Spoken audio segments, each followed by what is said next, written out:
ಹೊಸ ಕರ್ತವ್ಯ ಭವನದಲ್ಲಿ ಸಿದ್ಧಗೊಂಡ ಮೊದಲ ಬಜೆಟ್ನಲ್ಲಿ ಸರ್ಕಾರದ 3 ಹೊಸ ಕರ್ತವ್ಯ ಮುಂದಿಟ್ಟ ನಿರ್ಮಲಾ ಸೀತಾರಾಮನ್. ಅದು ಯಾವುದೆಲ್ಲ ಅಂತ ನೋಡೋದಾದ್ರೆ, 1. ಆರ್ಥಿಕ ಪ್ರಗತಿಯ ವೇಗವರ್ಧನೆ ಮತ್ತು ಪ್ರಗತಿ ದರ ಕಾಯ್ದುಕೊಳ್ಳುವುದು. 2. ಜನರ ಆಕಾಂಕ್ಷೆಗಳನ್ನು ಈಡೇರಿಸುವುದು, ಜನರ ಸಾಮರ್ಥ್ಯ ವರ್ಧನೆ.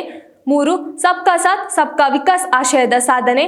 ಶಿಕ್ಷಣ ಮತ್ತು ಆರೋಗ್ಯದಲ್ಲಿ ಏನೆಲ್ಲ ಇದೆ ಅಂತ ನೋಡೋದಾದ್ರೆ, ಉನ್ನತ ಶಿಕ್ಷಣಕ್ಕೆ ಪ್ರತಿ ಜಿಲ್ಲೆಯಲ್ಲಿ ಮಹಿಳಾ ಹಾಸ್ಟೆಲ್ಗಳ ನಿರ್ಮಾಣ, ಪ್ರಮುಖ ಕೈಗಾರಿಕಾ ಹಾಗೂ ಸರಕು ಕಾರಿಡಾರ್ಗಳಲ್ಲಿ 5 ವಿಶ್ವವಿದ್ಯಾಲಯ ಟೌನ್ಶಿಪ್ ನಿರ್ಮಾಣ, ಉತ್ತರ ಭಾರತದಲ್ಲಿ 2 ನಿಮಾನ್ ಸ್ಥಾಪನೆ, ಮಾನಸಿಕ ಸ್ವಾಸ್ಥ್ಯಕ್ಕೆ ಒತ್ತು, ಜೈವಿಕ ಔಷಧ ಸಂಶೋಧನೆಗಾಗಿ ಬಯೋಫಾರ್ಮ್ ಶಕ್ತಿ ಯೋಜನೆಯ ಘೋಷಣೆ, 10,000 ಕೋಟಿ ರೂಪಾಯಿ ಅನುದಾನ, ವೈದ್ಯಕೀಯ ಕಾಲೇಜುಗಳಲ್ಲಿ ಪ್ರಸಕ್ತ ವರ್ಷ 10,000, 5 ವರ್ಷದಲ್ಲಿ 75,000 ಸೀಟುಗಳ ಹೆಚ್ಚಳ. ಜಂಜಿಗೆ ಸಿಕ್ಕಿದ್ದೇನು ಅಂತ ನೋಡೋದಾದ್ರೆ, ವಿಜುವಲ್ ಎಫೆಕ್ಟ್ಸ್, ಗೇಮಿಂಗ್ ಮತ್ತು ಕಾಮಿಕ್ಸ್ ವಲಯಕ್ಕೆ ಉತ್ತೇಜನ, ಉದ್ಯೋಗ ಸೃಷ್ಟಿಗೆ ಕ್ರಮ, ಭಾರತದ ಡಿಜಿಟಲ್ ಕ್ರಿಯೇಟರ್ ಪರಿಸರ ವ್ಯವಸ್ಥೆ ಬಲವರ್ಧನೆ, 1.4 ಲಕ್ಷ ಕೋಟಿ ರೂಪಾಯಿ ಮೀಸಲು.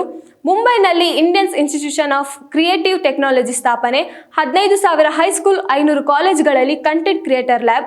ಇನ್ನು ಮಹಿಳೆಯರಿಗಾಗಿ ಸ್ವಸಹಾಯ ಗುಂಪುಗಳ ಉತ್ಪನ್ನಗಳಿಗಾಗಿ ಶ್ರೀಮಾರ್ಟ್ ಹೆಸರಿನ ಮಾರಾಟ ಮಳಿಗೆಗಳ ಸ್ಥಾಪನೆ, 500 ಅಮೃತ ಸರೋವರಗಳ ನಿರ್ಮಾಣ, ಮತ್ಸ್ಯ ಉತ್ಪನ್ನಗಳ ಮಾರಾಟಕ್ಕೆ ಮಹಿಳಾ ನವೋದ್ಯಮಗಳಿಗೆ ಉತ್ತೇಜನ. ಯಾವುದಕ್ಕೆಲ್ಲ ಯಾವುದಕ್ಕೆಲ್ಲ ಕಡಿಮೆ ಆಗಿದೆ ಅಂತ ನೋಡೋದಾದ್ರೆ, 17 ಕ್ಯಾನ್ಸರ್ ಔಷಧಿಗಳು ಹಾಗೂ ಮಧುಮೇಹ ಔಷಧಿ, ವಿದೇಶಿ ಪ್ರವಾಸ ಪ್ಯಾಕೇಜ್ ಹಾಗೂ ವಿದೇಶಿ ಶಿಕ್ಷಣ ವೆಚ್ಚಗಳು, ಸ್ಮಾರ್ಟ್ಫೋನ್ ಹಾಗೂ ಇವಿ ಬ್ಯಾಟರಿಗಳು, ಸೌರ ಫಲಕಗಳು ಹಾಗೂ ಮೈಕ್ರೋವೇವ್ ಓವನ್, ಕ್ರೀಡಾ ಉಪಕರಣಗಳು ಹಾಗೂ ವಿಮಾನದ ಬಿಡಿಭಾಗಗಳು.